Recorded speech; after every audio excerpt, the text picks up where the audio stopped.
cuando te dé la contracción ya no va a ser nuevo para ti y lo que vas a hacer en plena contracción es ir hacia adelante y hacia atrás.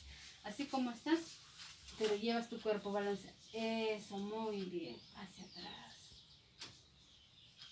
Esto ya se hace cuando hay contracción, pero cuando no hay contracción, permaneces ahí y estira lo máximo tus bracitos. No así porque me canso con los codos. Ajá, muy bien. Me duele.